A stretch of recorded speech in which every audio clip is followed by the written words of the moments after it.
Well, I hoped you have fun killing demons and such. Now, how did you do on the instructions?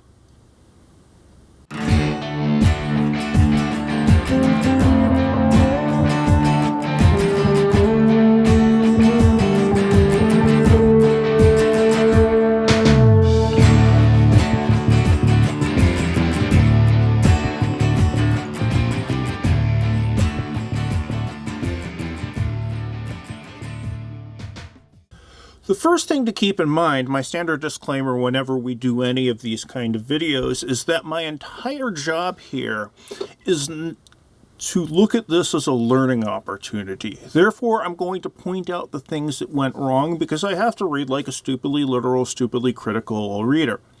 More importantly for you, though, please don't take any of this personally. I'm just trying to point out enough stuff so that you have a better idea when you head into your major assignment. Let's face it, this is far from an ideal situation working with someone else over a computer line on something that you had a week to do, which isn't enough time, blah, blah, blah. So if you got it done, I'm quite happy with that. Whenever we work with student stuff, whenever I ask you to revise stuff, it's because it's a learning opportunity. This is your first chance to practice doing an actual set of instructions in this class. And hopefully this experience doing the instructions is going to mean that you're going to have a much easier time and do a much better job on the major assignment, the instructions assignment. So, I'm proud of all of you for doing it. You did a great job. Cool.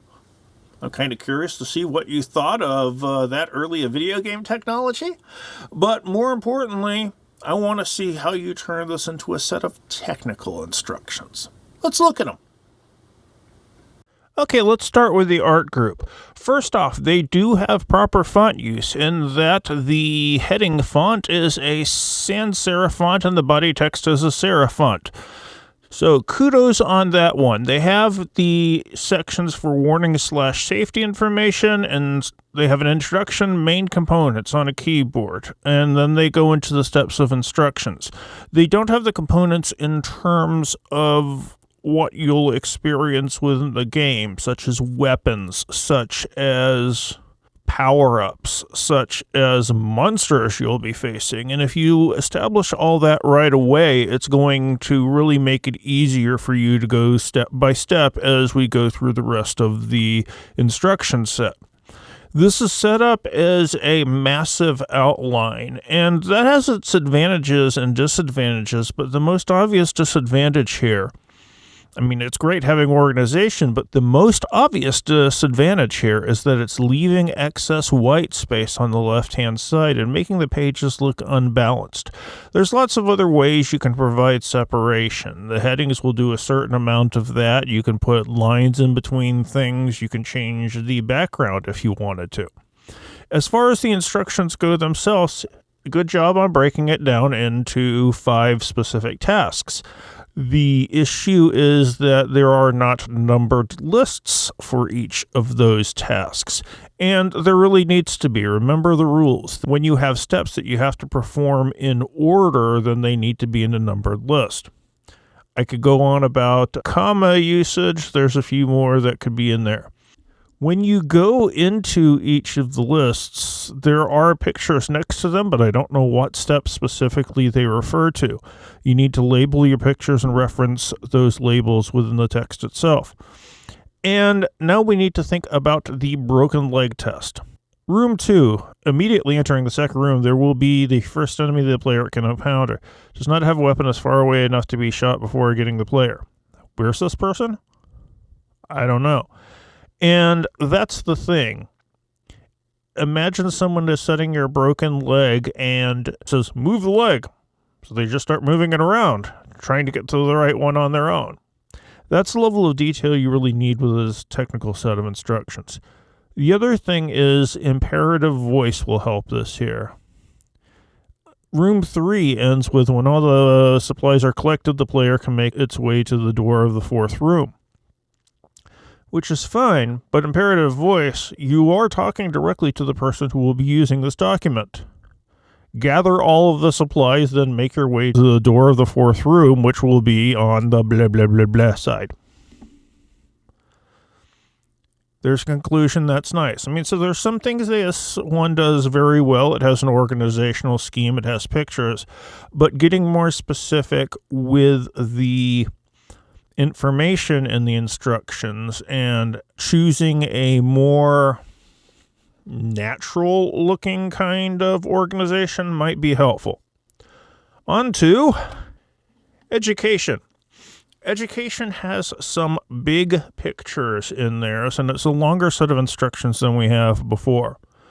We have an introduction, we have the controls, and then we jump into it. There's a warning up top. A game contains blood, gore, and violence. Cool, game contains flashing lights. It does not describe components. There's not a list of those. And if you lay out those components, it's going to make the set of instructions a little bit more intuitive to do. You can say pick up the armor without having to describe what the armor is. There are pictures. There are very big pictures. No problem with that, but I don't know what steps in specifically these pictures are referring to. Okay, there's a picture under 1, and I can assume that that's going with 1. What about on page 3? It starts off with a picture. Is that for the step above it or the step below it? And there's an organizational problem here as well, in that if it is with step 3, it really should be on the page with step 3. It's a numbered list, but it is done up as one big list. And in terms of font use, yeah, there's a serif and sans serif font, but the sans serif font used for headings isn't exactly more visible than the body text. There's a distinction between them, but if you choose a text that's lighter in its footprint than the body text, then it's not going to be as blatantly obvious.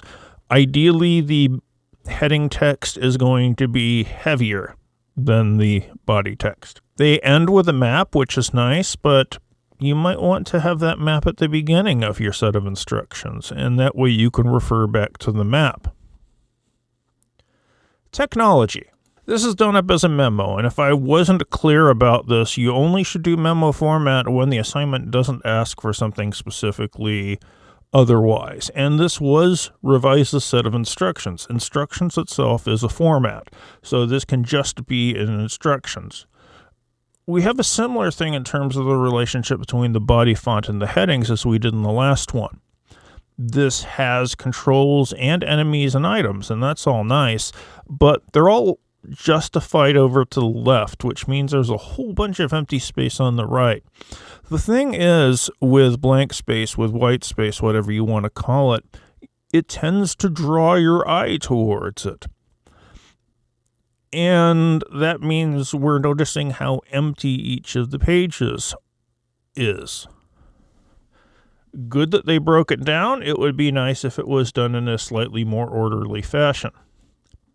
Then we get to the instructions themselves. It's broken down into rooms on the map, but the list itself isn't broken down, and well, it is broken down into the rooms by paragraph, but you need to be a bit more explicit with that, and that's why you want headings for each of these rooms, and then a numbered list under each of the headings. Transportations is also done up as a memo. There's a better distinction here than in the last two between the body text and the heading text. They stick out.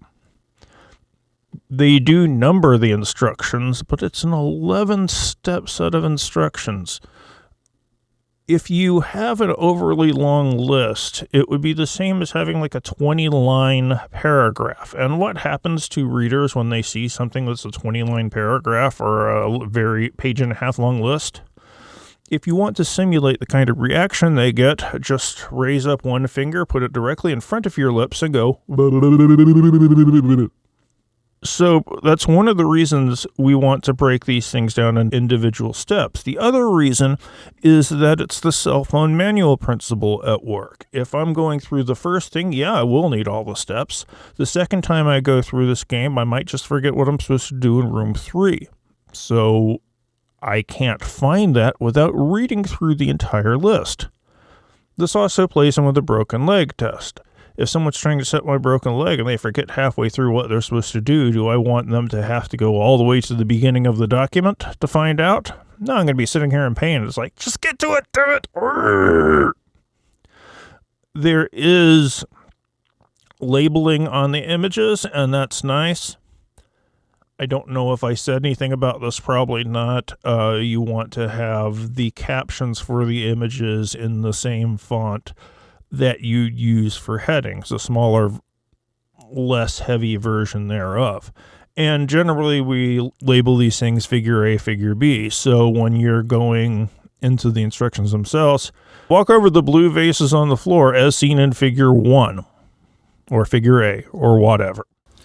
Once again, if we focus on this as a learning experience and just try to see what lessons we can take out of it, it's going to be the most valuable. So the lessons I always seem to take out of it whenever I go over these with my classes.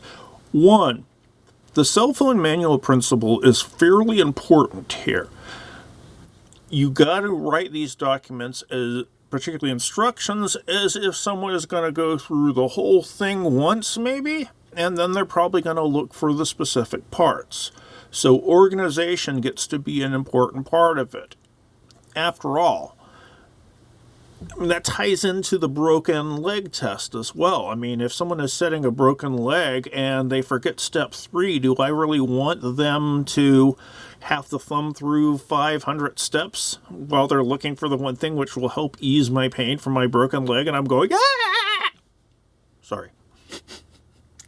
Second thing, make sure you have all of the required components. Make sure you have the introduction, the warnings. The cautions are usually a legal thing that you have to put in. 3, make sure you're spelling it out in enough detail. The broken leg test comes up again here. If I'm giving this to my grandmother and I tell her, okay, go in here and shoot all 4 people, that's not really going to be enough information for her to do it. She's going to want to know where the 4 people are. So tell her, move cannon over 32 degrees to the left, shoot this person in the face. Move directly in front of you and shoot blah, blah, blah. And don't forget the design function either. The design really plays into usability here. I mean, that's not only having clear sections, which ties into the cell phone manual principle, but if the images are labeled and referred to in the text, then that's going to help me figure out the steps. So I hope you found this helpful as a learning experience. See you next video, people.